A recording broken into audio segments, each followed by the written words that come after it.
کیا دل میں ارادے سے طلاق ہو جاتی ہے؟ اگر دل میں ارادہ کر لیا کہ میں یہ کام کروں تو مجھ پر میری بیوی حرام ہو جائے گی، اور وہ کام غلطی سے کر لیا جائے تو کیا بیوی حرام ہو جائے گی؟ عادل صاحب ریاض سے۔ نہیں جناب، دل میں ارادہ کرنے سے طلاق نہیں ہوتی، طلاق کے لیے زبان سے الفاظ نکالنا ضروری ہے۔ اگر آپ نے زبان سے یہ الفاظ کہے کہ میں نے فلاں کام کیا تو مجھ پر بیوی حرام ہے، اور پھر آپ نے فلاں کام کر لیا تو بیوی واقعی حرام ہو جائے گی، نکاح ٹوٹ جائے گا، ایک طلاق ہوگی اور نکاح ختم ہو جائے گا آپ کا، اس سے دوبارہ نکاح کرنا پڑے گا۔ تو اس لیے ایسی باتیں سوچنی بھی نہیں چاہیے، جو سوچتا ہے زبان پہ بھی وہی لاتا ہے،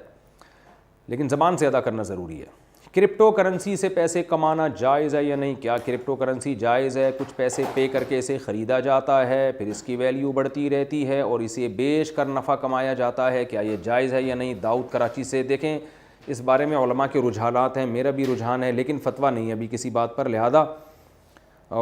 بر صغیر کے علماء اور بہت سے دنیا بھر کے علماء سر جوڑ کے بیٹھے ہوئے ہیں، اور اس بارے میں ابھی تک کوئی صحیح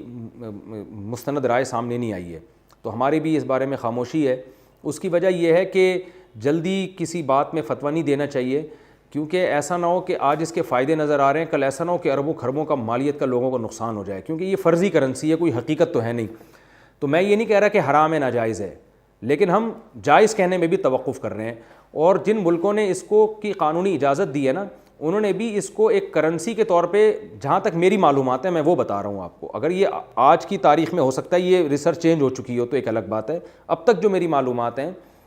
وہ یہ ہے کہ دنیا کے جن ملکوں نے اس کی قانونی اجازت دی ہے، انہوں نے بھی لوگوں کو اس سے لین دین کی اجازت دی ہے، صرف اس کو ایز اے کرنسی قبول نہیں کیا ہے، یعنی قانونی طور پر ابھی تک دنیا میں اس کو ایز اے کرنسی کے لیا نہیں گیا ہے۔ تو ایک چیز کی پرمیشن دے دینا استعمال کی ایک الگ چیز ہوتی ہے، ایک ہوتا ہے گورنمنٹ اس کو یا یونائٹڈ نیشن خاص طور پر اس کو ایز اے کرنسی قبول کر لے، وہ ابھی تک نہیں ہوا ہے۔ تو جب تک یہ ایز اے کرنسی اس کو قبول نہیں کیا جاتا تو علماء اس بارے میں خاموش ہیں، نہ تو ہم اس کے ناجائز ہونے کا فتویٰ دے رہے ہیں، نہ جائز ہونے کا، اور مشتبہات میں سے، اور مشتبہات کا حکم یہی ہے کہ اس میں احتیاط کے پہلو کو ترجیح دینی چاہیے، خاص طور پر اس میں اتار چڑھاؤ بہت زیادہ ہے، آپ کروڑ پتی بھی ہو سکتے ہو تو آپ کا دیوالیہ بھی ہو سکتا ہے سیکنڈوں کے اندر،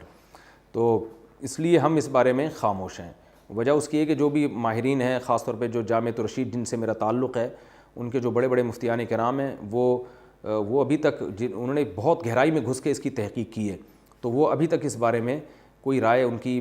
سامنے نہیں آئی ہے۔ رجحانات ہیں، کسی کا رجحان ہے کہ جائز ہے، کسی کا رجحان ہے کہ ناجائز ہے، لیکن فتویٰ ابھی تک کسی نے نہیں دیا اس بارے میں۔